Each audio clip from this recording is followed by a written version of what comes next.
আরে জোরে জোরে নড়াই। এ এ কত পয়সা!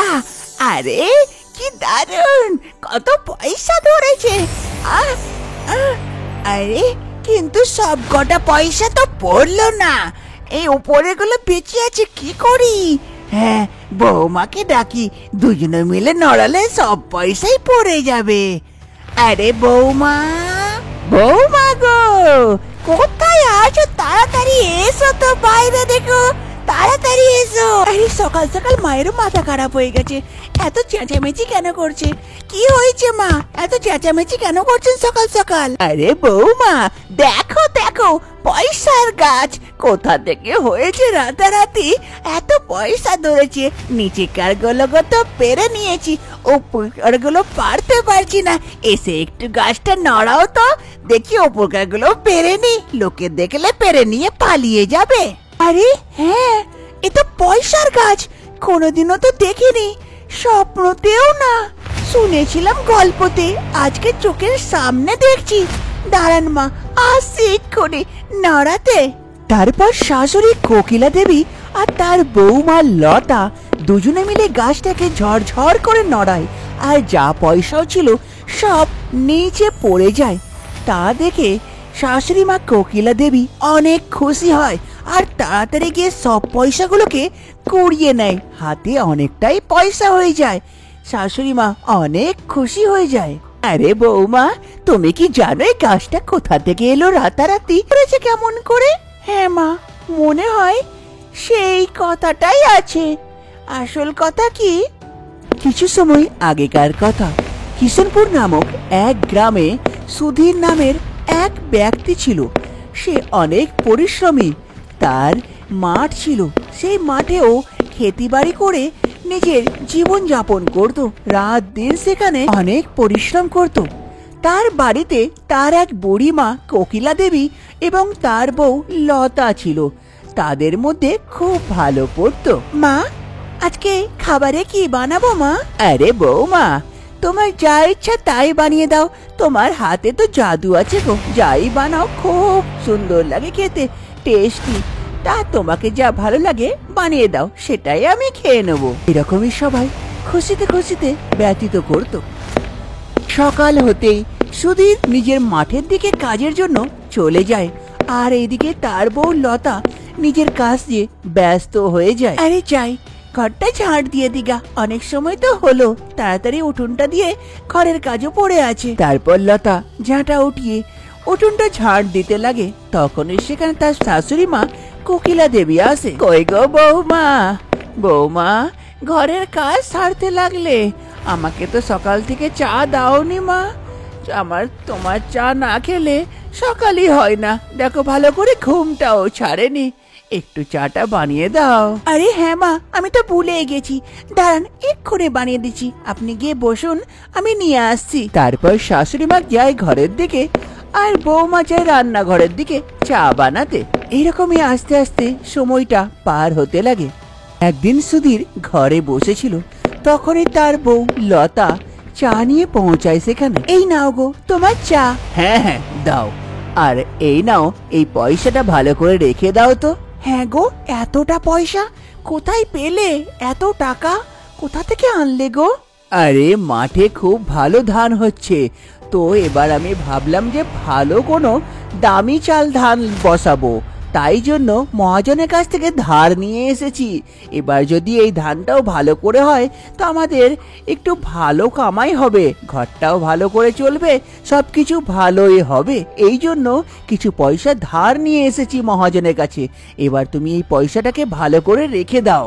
ঠিক আছে গো, দাও রেখে দিই। তারপর লতা পয়সা নিয়ে গিয়ে ভালো করে রাখতে চলে যায়।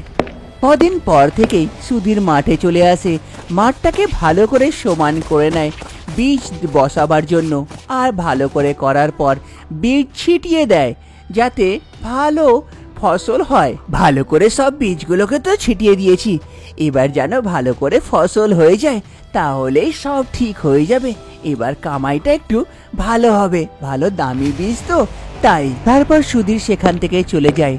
কদিন এইরকমই পার হয়, আস্তে আস্তে সেই বীজ থেকে ছোট ছোট গাছ বেরিয়ে আসে, মাঠ ভরে পড়ে। সুধীর এসে দেখে, খুব আনন্দ হয় এই গাছগুলোকে দেখে। একদিন হঠাৎ করে খুব ঝমঝম বৃষ্টি হয়, বিদ্যুৎ চমকায়, আর এইদিকে সুধীর ঘরের মধ্যে বসে অনেক চিন্তা করে। তখনই সেখানে তার বউ লতা এসে পড়ে। সুধীরকে এরকম চিন্তাতে দেখে জিজ্ঞেস করে, হ্যাঁ গো, এত চিন্তা কিসের? কি হয়েছে তুমি এরকম করে বসে আছো? আরে লতা, আর কি বলবো, বাইরে দেখছো কি জল বৃষ্টি হচ্ছে। এই জল বৃষ্টিতে যদি আমার গাছগুলো মারা পড়ে, আমি তো এবার অনেক দামি বীজ লাগিয়েছি, যদি সবকিছু ফসল নষ্ট হয়ে যায় তাহলে তো আমি বেরবাদ হয়ে যাবো গো। কি করবো বুঝতে পারছি না। আর এই বৃষ্টির সময়ও না হঠাৎ করে বৃষ্টি হচ্ছে, কি করব বুঝতে পারছি না গো, খুব চিন্তা হচ্ছে আমার। আরে তুমি বেকার চিন্তা করছো, দেখবে কিছুই হবে না, সব ঠিক থাকবে, এবার আর চিন্তা করো না। লতা সেখান থেকে চলে যায়, কিন্তু সুধীর সেখানে বসে বসে বাইরের দিকে দেখতে থাকে। খুব জোরে জোরে বিদ্যুৎ চমকায় আর জল পড়ে। বৃষ্টি থামার পর সুধীর মাঠে আসে তাড়াতাড়ি, এসে দেখে সব ফসল নষ্ট হয়ে গেছে। তা দেখে সুধীরের মাথায় হাত, সে চিন্তাতে পড়ে যায় যে কি করবে এবার, মহাজনের পয়সা কেমন করে দেবে। আরে কি হয়ে গেল রে, আমার সব ফসল নষ্ট হয়ে গেল, এবার কি হবে? এত টাকা দিয়ে তো দামি ফসল লাগালাম, এবার মহাজনকে পয়সা কোথা থেকে দেব? ও তো শুনবে না, কি করব এবার আমি? আমার তো সব বরবাদ হয়ে গেল। মহাজন বাবু ঘরের বাইরে দাঁড়িয়েছিলেন, তখনই সুধীর সেই দিক দিয়ে যায়। সুধীরকে যেমনই দেখতে পায় মহাজন বাবু তাড়াতাড়ি আওয়াজ দেয়, আরে সুধীর, এইদিকে এসো, এইদিকে, কোথায় যাচ্ছ? আরে মহাজন বাবু, হ্যাঁ বলুন, এই তো বাড়ির দিকে ফিরছিলাম। আমি শুনলাম যে তোমার সব ফসলই নষ্ট হয়ে গেছে। হ্যাঁ বাবু, আর কি করব, কপালের এই লেখা ছিল, তো আর কি আর করতে পারি, সব ফসলই নষ্ট হয়ে গেছে। চিন্তা করিয়েন না, আমি আপনার পয়সাটা খুব তাড়াতাড়ি দিয়ে দেবো। দেখো বাবা, এই সময় আমি তোমাকে বিশ্বাস করতে পারি না যে তুমি আমার পয়সা দিয়ে দেবে, আমার কোনো বিশ্বাস নাই। এত ফসল নষ্ট হয়ে গেছে, কোথা থেকে পাবে পয়সা? হাওয়া থেকে উড়ে আসবে না গাছে ফলবে? তাই জন্য তুমি আর সেই মাঠে যেও না, আর ওই মাঠটা আমার হলো, যতদিন না তুমি পয়সা দিতে পারবে সেই মাঠটাতে আমি চাষবাস করাবো। তোমাকে যাওয়ার দরকার নেই, যেই দিন পয়সা দেবে তারপরে সেই মাঠের দিকে নজর দিও। কিন্তু বাবু, যদি মাঠে চাষ না করি তো খাবো কি? ঘর পরিবার কেমন করে চালাবো বাবু? এইরকম করিয়েন না। দেখো বাছা, আমি তোমার ঘর বাড়ির ঠেকা তো নিয়ে রাখিনি, তাই আজ থেকে সেই মাঠের দিকে যাবার দরকার নেই, পয়সা দিও তারপরেই যেও। এই বলে মহাজন বাবু ঘরের ভেতরের দিকে চলে যায়। আর এইদিকে সুধীরের মন খারাপ হয়ে যায়। এই কথা শুনে সে আস্তে আস্তে নিজের ঘরের দিকে ফিরে। পরের দিন সকালেই সুধীর নির্ণয় নেয় কি সে গ্রাম ছেড়ে শহরের দিকে চলে যাবে কাজ করতে। সেখান থেকে যা পয়সা পাবে তাতে ঘর চালাবে এবং আস্তে আস্তে সেই মাঠটাকে ছাড়াবার ব্যবস্থা করবে। সুধীর তো চলে যায় শহরের দিকে, আর বাড়িতে বাঁচে তার বউ লতা এবং কোকিলা দেবী। তাদের মন অনেক খারাপ হয়ে যায়। হ্যাঁ গো বৌমা, দেখলে আজকে এই দিনটা দেখার জন্য কি তোমাকে এনেছিলাম। যবে থেকে তুমি এই বাড়ি এসেছো কিছু না কিছু ঘটিত হতেই থাকছে, সবকিছু তোমারই দোষ। তোমার জন্যই আজকে আমাদের সেই মাঠটাও চলে গেল, আর আমার ছেলে আমার কাছ থেকে দূরে হয়ে গেল, সবকিছু তোমারই। আরে মা, এ কি বলছেন? এতে আমার হাত কোথায়? আমি কি করলাম? আমি তো কিছুই করিনি। করার না করাতে কিছু না, তোমার এই কুপায়া ভাগ্যর জন্যই আমার ছেলেটার এই অবস্থা হলো। আজকে আমার থেকেও দূরে যেতে হলো ওকে, শুধু তোমারই জন্য। কোকিলা দেবী নিজের বৌমাকে সব দোষী দিয়ে দেয়, তারপর সেখান থেকে চলে যায়। আর এইদিকে লতা, আরে আমার কি দোষ? আমি কি করলাম? আমি তো কিছুই বুঝতে পারছি না। শাশুড়ি মা হঠাৎ করে আমাকে কেন দোষী বলছে? আমি তো কিছুই করিনি, যা করার ওই তো সব করলো, এবার আমি কি করব? পরের দিন শাশুড়ি মা ঘরে বসেছিলেন, তখনই সেখানে তার বৌমা লতা চা নিয়ে পৌঁছায়। এই নিন মা চা। হ্যাঁ গো, সেই কুপায়া মুখটা নিয়ে চলে এলে আমার সামনে। সকাল সকাল এই মুখটা দেখতে গেলেই দিনটাই খারাপ যাবে। এবার কি জানি আজকে আবার কি ঘটিত হবে। এই কুপায়া মুখটাকে নিয়ে চলে যাও আমার কাছ থেকে। আমি এই মুখকে দেখতে চাই না, ঘৃণা করি তোমার মুখকে এবং তোমাকে। চলে যাও আমার সামনে থেকে, নিজের মুখ দেখাবার কোনো দরকার নেই। কোকিলা দেবী নিজের বৌমাকে কথা শুনিয়ে সেখান থেকে তাড়িয়ে দেয়। কোকিলা দেবী ভাবে তার যা কিছু হয়েছে তার ছেলের দূরে যাওয়ার পেছনে তার বৌমারই হাত। তার কোপায়া কপালের জন্যই তার ছেলে তার কাছ থেকে দূরে চলে গেছে। লতা নিজের শাশুড়ি মার প্রতিদিনের এই জ্বালা সহ্য না করতে পেরে সে এক নির্ণয় নেয় আর চলে আসে এক নদীর তটে। আমি আর সহ্য করতে পারছি না, তাই আমাকে আজকে এই নির্ণয় নিতে হলো। আমাকে ক্ষমা করো উপরওয়ালা, ক্ষমা করো। সুধীর, আমাকে ক্ষমা করে দিও গো। তোমার সঙ্গে দেখা হলো না, আর জানি না হবেও কিনা। আর আমাকে সবাই ক্ষমা করো। আমি আর পারছি না এই জ্বালা সহ্য করতে। প্রতিদিনের এই কথা শোনা আমার সহ্য হচ্ছে না।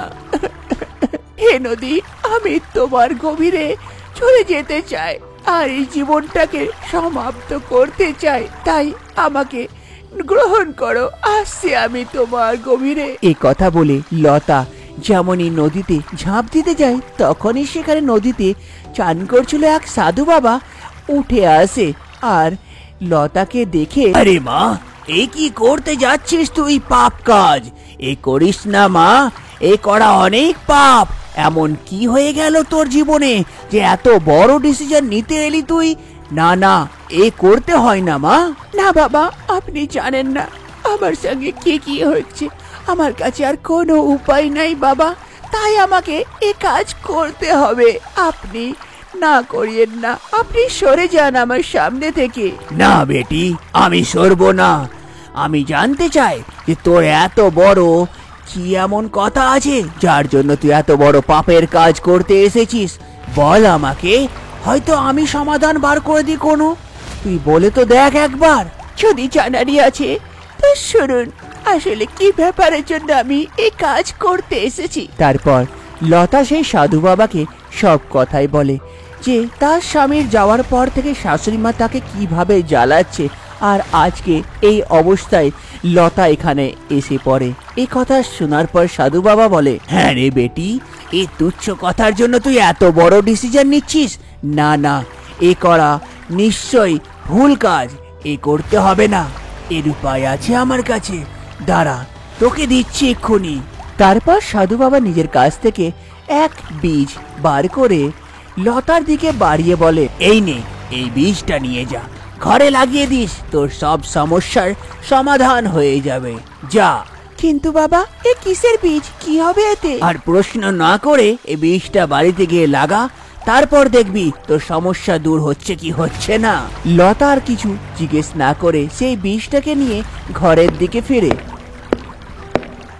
লতা ঘর ফিরে এদিক ওদিক দেখে সামনে এক পাশনা রাখা ছিল। তাড়াতাড়ি গিয়ে সেখানে ঘরের পাশে মাটি খুঁড়ে আর মাটি খুঁড়ে সেই বীজটাকে সেখানে লাগিয়ে দেয় আর মাটি চাপা দিয়ে ঘরের ভেতরের দিকে চলে যায়। বর্তমান সময় এবার থেকে প্রতিদিনই সেই গাছটাতে পয়সা ধরে আর শাশুড়ি মা তার বৌমা লতা দুজনে মিলে গাছটা নড়িয়ে সব পয়সাগুলোকে তুলে নেয়। শাশুড়ি মার বৌমা খুবই খুশি থাকে। শাশুড়ি মা নিজের বৌমাকে আর কোনো কথাও শোনায় না, কেননা তার কাছে অনেক পয়সা যে ছিল। আস্তে আস্তে সময় পার হয়। একদিন দেখে সুধীর ঘর ফিরে। তার মা আর বউকে দেখে খুব খুশি হয়। তাদের হাতে পয়সা দেখে সুধীরের মনে প্রশ্ন আসে, আরে মা, লতা, এত পয়সা তোমাদের হাতে কোথা থেকে এলো? এমন কি করছো মা? তারপর শাশুড়ি মা এবং লতা দুজনে মিলে সুধীরকে সব কথাই বলে। এ কথা শুনে সুধীর অনেক খুশি হয়। হ্যাঁ গো, আমাদের কাছে তো এতটা পয়সা আছে যে সেই জমিটাকে ছাড়াতে পারো। এক কাজ করো না, এই পয়সা নিয়ে যাও, দিয়ে তুমি মহাজন বাবুকে দিয়ে আমাদের জমিটাকে ছাড়িয়ে নিয়ে এসো গো। সেটা তো আমাদেরই সম্পত্তি, আমাদের থাকলেই তো ভালো। যাও না গো। হ্যাঁ বাবা, বৌমা ঠিকই বলেছে। এই নে পয়সাগুলো নিয়ে যা, মহাজন বাবুকে দিয়ে আমাদের জমিটাকে ছাড়িয়ে নে এবার। তারপর সুধীর সেই পয়সাগুলোকে নিয়ে সেখান থেকে চলে যায় জমিদার বাবুকে দেওয়ার জন্য। সুধীর পয়সা নিয়ে জমিদার বাবুর কাছে চলে আসে। এই নিন বাবু, আপনার সব পয়সা সুদ সমেত। এবার থেকে সেই জমিটাতে আপনার কোনো আর অধিকার নেই। আপনি ওইদিকে আর যাবেন না, আমার জমি আমার হলো। মহাজন বাবু সুধীরের কাছে এত পয়সা দেখে আশ্চর্য হয়ে যায়। হ্যাঁ গো, এত পয়সা কোথায় পেলে? হঠাৎ করে যে নিজের জমিও ছাড়িয়ে নিচ্ছ, কি ব্যাপার? গাছে পয়সা ধরেছে নাকি? তাই ধরে রাখুন, গাছেই পয়সা ধরেছে। আপনাকে জানার দরকার নেই। পয়সা পেলেন, ব্যাস শান্ত থাকেন, আমি যাই। সুধীর তা বলে সেখান থেকে চলে যায়। আর এদিকে জমিদার বাবু কিছু বুঝতে পারে না যে এত পয়সা সুধীর হঠাৎ করে কোথা থেকে পেল। এবার থেকে সুধীর আর কাজে যায় না, এখানেই থাকে। গাছে প্রতিদিন সকাল সকাল পয়সা ধরে, সেই পয়সাতে ঘর চলে যায়। এবং সুধীর এক পরিশ্রমী কৃষক ছিল, তাই নিজের জমিতে চাষবাসও করে। এই করে সবারই ভালো করে সংসারটা চলে। এবার থেকে সুধীর, লতা এবং তার মা কোকিলা দেবী আগের জীবনটা খুশিতে খুশিতে ব্যতীত